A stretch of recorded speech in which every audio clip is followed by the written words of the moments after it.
Students, आज की जो क्लास है +1 कॉमर्स स्टूडेंट्स के लिए और सब्जेक्ट है हमारा बिजनेस स्टडीज़।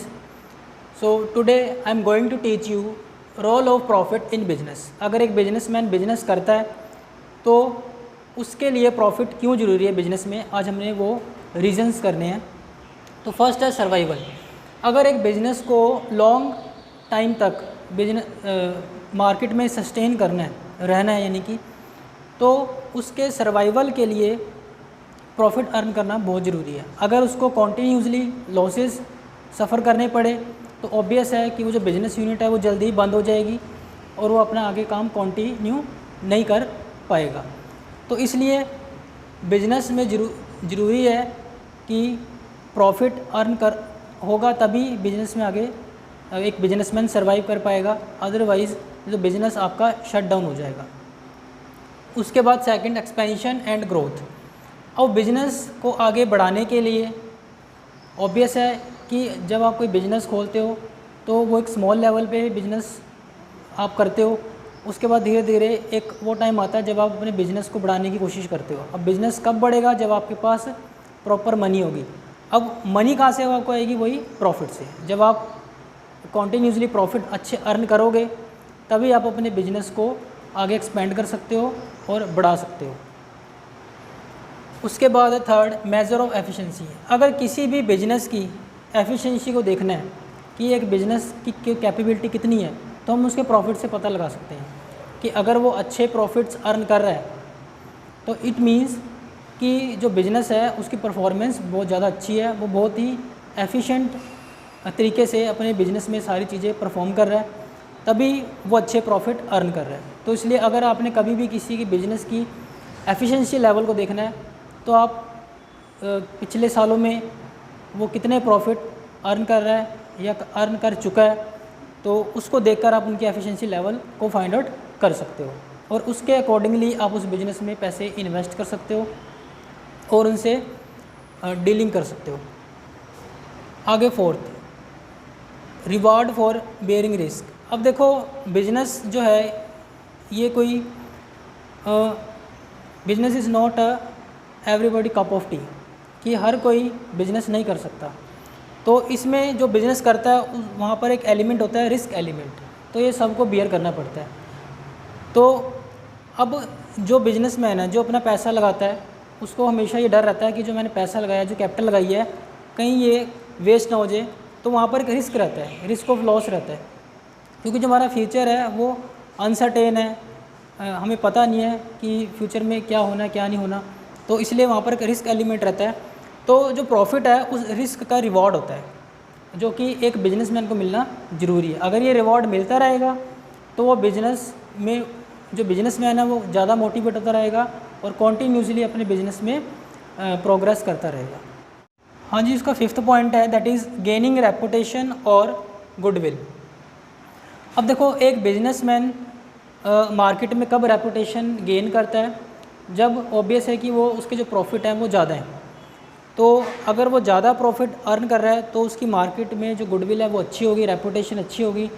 तो जब उसकी रेपुटेशन अच्छी होगी तो उसका मार्केट शेयर बढ़ेगा और उसके साथ ज़्यादा से ज़्यादा कस्टमर भी जुड़ेंगे और जो डीलर्स हैं वो भी जुड़ना चाहेंगे।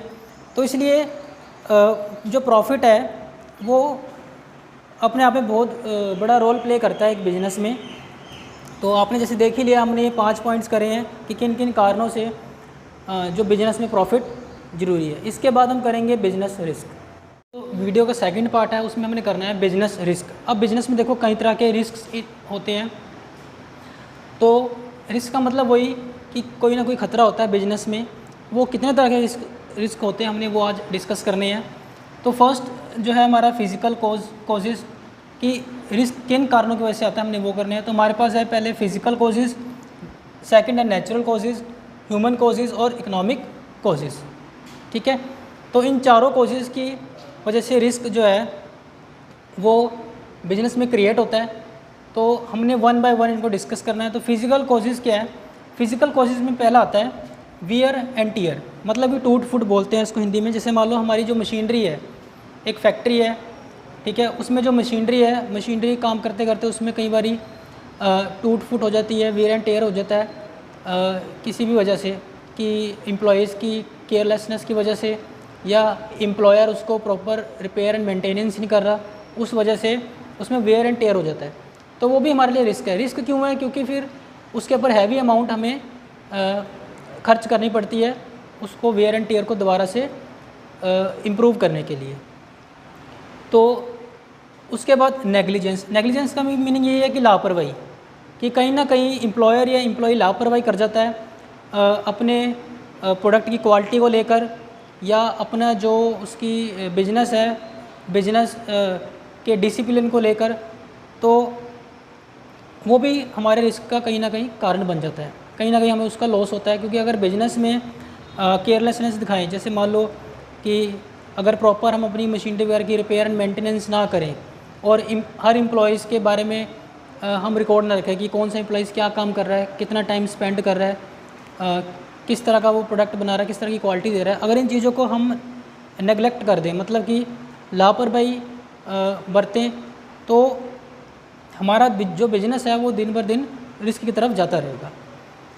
उसके बाद है टेक्निकल इम्प्रूवमेंट्स, जैसे कि आपको पता है कि इन्वायरमेंट में कुछ चेंजेस आते रहते हैं, कुछ जो टेक्निक्स हैं उसमें चेंजेस आते रहते हैं। तो इसी तरह जो मेथड्स ऑफ प्रोडक्शन है, जो हम पहले मेथड्स ऑफ प्रोडक्शन यूज़ करते हैं वो आउटडेटेड हो जाते हैं।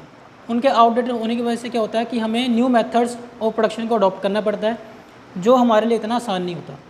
उसमें बहुत हैवी इन्वेस्टमेंट भी करनी पड़ती है और उसको आगे रन करने के लिए उसकी नॉलेज भी हमें गेन करनी पड़ती है।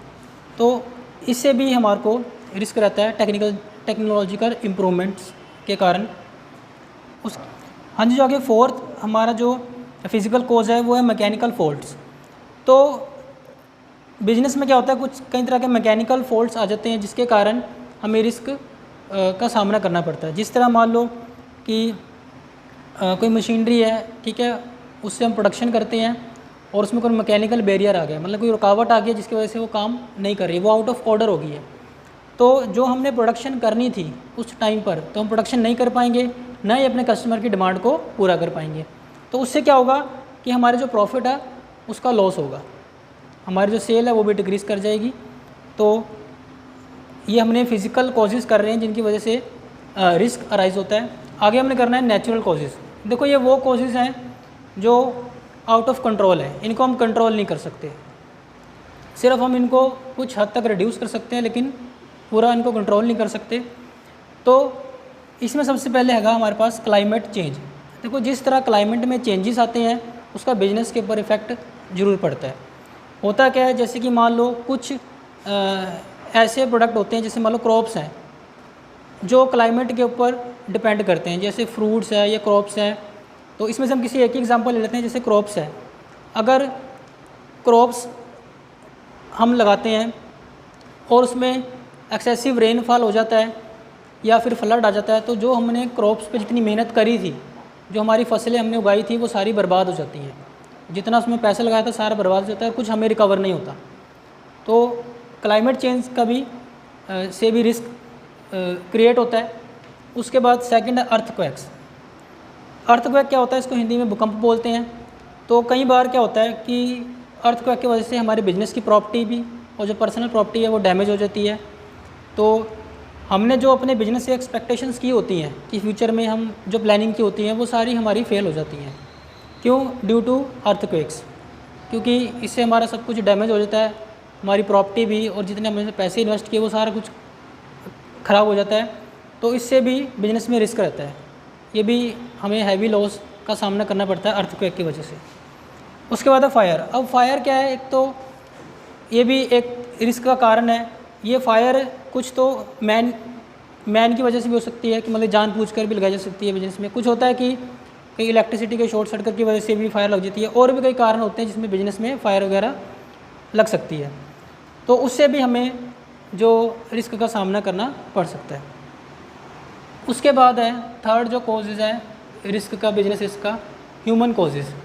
इसमें क्या होता है, ये वो रिस्क हैं जो ह्यूमन की वजह से क्रिएट किए जाते हैं। जैसे केयरलेसनेस, कि मान लो एम्प्लॉयर है, एम्प्लॉई है, उनका अपने बिजनेस जो बिजनेस ऑर्गेनाइजेशन है उनमें ध्यान नहीं है, वो केयरलेस है, लापरवाह है, तो उसमें भी रिस्क अराइज हो सकता है, जैसे कि फॉर एग्जांपल कि अगर एक एम्प्लॉयर है वो एम्प्लॉई की जो एक्टिविटीज़ है उन पर ध्यान नहीं दे रहा प्रॉपर।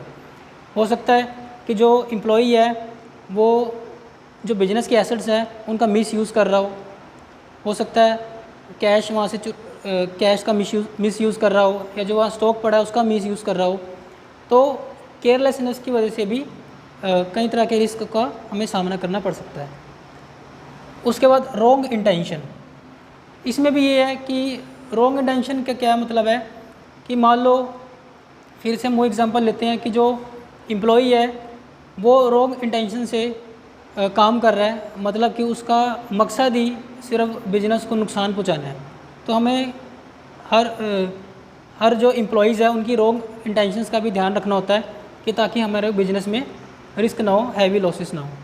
फिर डिसऑनेस्टी, ये भी ह्यूमन एक कॉज है कि बेईमानी, डिसऑनेस्टी को हम हिंदी में बेईमानी बोल सकते हैं, कि जो आपके एम्प्लॉयज़ हैं या आपके साथ जो स्टेक होल्डर्स हैं जिनका इंटरेस्ट जुड़ा हुआ है आपके साथ, वो आपके साथ डिसऑनेस्टी कर सकते हैं, या जो आपके सप्लायर हैं वो आपके साथ बेईमानी कर सकते हैं।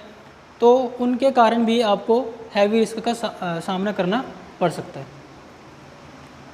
देन फोर्थ है लैक ऑफ अंडरस्टैंडिंग। अगर फॉर एग्ज़ाम्पल आपको मार्केट की पूरी नॉलेज नहीं है, अंडरस्टैंडिंग नहीं है, तो आप उसके अकॉर्डिंग काम नहीं कर पाओगे। और अगर आपको मार्केट की पूरी नॉलेज नहीं है और अगर आपने कोई प्लानिंग कर भी ली, कोई काम को एग्जीक्यूट कर भी दिया, तो आपको वो रिज़ल्ट नहीं मिलेगा जो आप चाहते हो।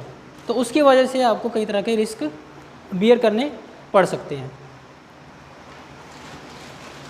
इकोनॉमिक कॉजेज़, अब लास्ट है हमारा इकोनॉमिक कॉजेज़। इसमें आता है increase in competition.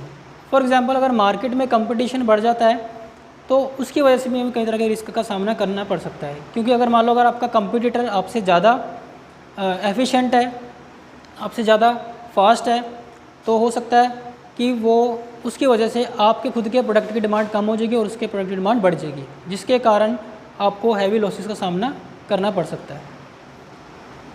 Second, change in economic conditions. कई बार हमारी इकोनॉमिक कंडीशंस में चेंजेस आ जाते हैं, जैसे कि कभी रिसेशन आ जाता है, मंदी का टाइम आ जाता है, जैसे कि अब कोरोना वायरस चल रहा है, तो इसमें तकरीबन जो बिज़नेस हैं वो बंद पड़े हैं। तो उसमें क्या है कि जो बिजनेसमैन को ज़्यादा वो इनकम नहीं हो रही है जो पहले होती थी। तो कुछ इकोनॉमिक में जब भी चेंजेस आते हैं, जैसे रिसेशन आ जाता है, तो मंदी का जब दौर आ जाता है, तब भी हमें हैवी लॉसेस हो सकते हैं। देन थर्ड है फ्लक्चुएशंस इन डिमांड। जब भी एक प्रोडक्ट या सर्विस की डिमांड में फ्लक्चुएशंस आती हैं, जैसे फॉर एग्जांपल कोई प्रोडक्ट है, अचानक से जो कस्टमर के जो टेस्ट एंड प्रेफरेंस है उसमें चेंजेस आ जाते हैं, तो उनके डिमांड में भी फ्लक्चुएशंस आ जाती हैं, उनकी डिमांड एकदम कम हो जाती हैं।